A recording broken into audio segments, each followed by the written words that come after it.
Oi, me chamo Luísa Gaiga, sou graduanda em Engenharia de Materiais pela Universidade do Estado do Rio de Janeiro e atualmente aluna de iniciação científica. Nessa 34ª CEMIC, apresento o trabalho intitulado Estudo do comportamento de compostos ecológicos de polipropileno reciclado com fibra de sisal. O crescente uso de polímeros não degradáveis e recursos não renováveis gera preocupações ambientais, estimulando então a busca por materiais sustentáveis com desempenho similar aos convencionais.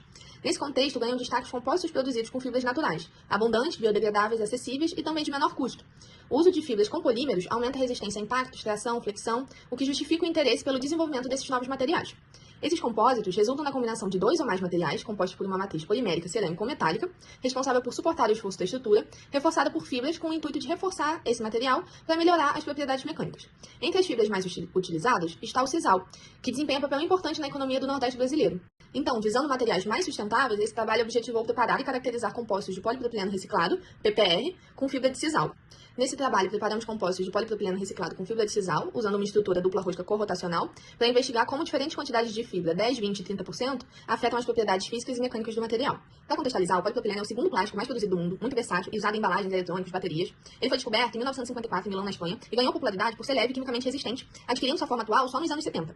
Ele é obtido da polimerização por adição do monômero de propileno, onde o calor, uma radiação de alta energia e um catalisador, eles são utilizados para a combinação dos monômeros de sua estrutura, e seu uso crescente às novas demandas da sociedade tornam essenciais medidas de reciclagem. Isso se justifica pelo fato de que esses materiais eles demoram anos para se degradar, aumentando a poluição e o impacto ambiental, reforçando a necessidade, então, de reaproveitá-los. O uso de fibras naturais é muito antigo, começando no Egito com o linho e a lã, passando por registro no Antigo Testamento e pelas experiências de Henry Ford, que usou colas com base de trigo na indústria automobilística. Atualmente, elas continuam em destaque, especialmente no setor automotivo, pois ajudam a produzir peças mais leves, resistentes e de menor custo. O Brasil ele se destaca na produção de sisal, representando cerca de 70% da produção global, que além de ser biodegradável, tem boa disponibilidade, gasta pouca energia para ser produzida e dura bastante, especialmente quando tratados para resistir à umidade e agentes degradantes.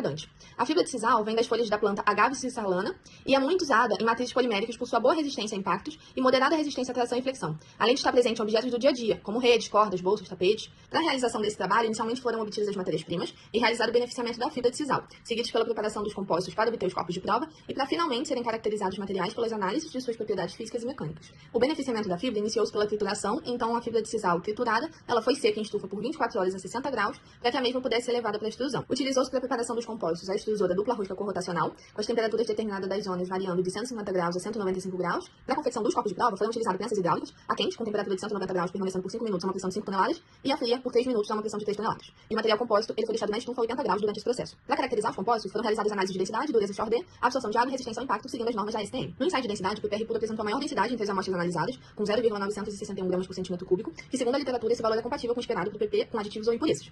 A incorporação de fibras de sisal reduziu consideravelmente essa densidade, especialmente nas amostras de PPR20 e PPR30, sendo que nessa última, a diminuição pode estar relacionada com a presença de vazios e aglomerados. As fibras naturais, como sisal, possuem densidade em torno de 1,45 gramas por centímetro cúbico e, devido a essa estrutura porosa, tendem a diminuir a densidade global do compósito, reforçando, então, a importância de uma distribuição homogênea na junção entre a fibra e a matriz para otimizar esse parâmetro. A dureza Chordé dos compósitos apresentou queda conforme aumentou a porcentagem de fibra de sisal. Com o PPR puro, 59,8, temos o maior valor, e o PPR30, 50,9, o menor. E esse efeito pode ser atribuído à fragilidade da fibra, baixa adesão à matriz e possível formação de microvazios e aglomerados, que acaba resultando em fissuras e pontos de falha. E apesar de uma leve recuperação no PPR20 em relação ao PPR10, altas cargas de fibra prejudicaram o empacotamento estrutural e a coesão do material.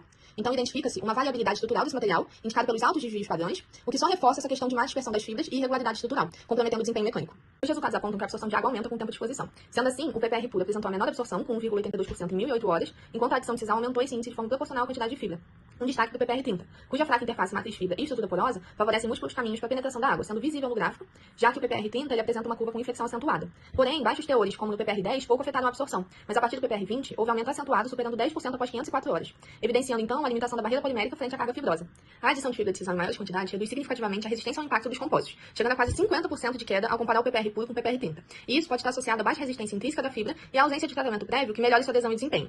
E esse efeito, também observado por outros autores, está relacionado ao papel das fibras como pontos de concentração de tensões, favorecendo falhas prematuras, especialmente em teores acima de 20%. Concluímos que a adição da fibra de sisal impactou de forma condizente com as propriedades dos compósitos e contribui para soluções mais sustentáveis, justificando seu uso e estudos futuros para a otimização. É importante, porém, utilizar a fibra em proporções adequadas para não comprometer a integridade do material.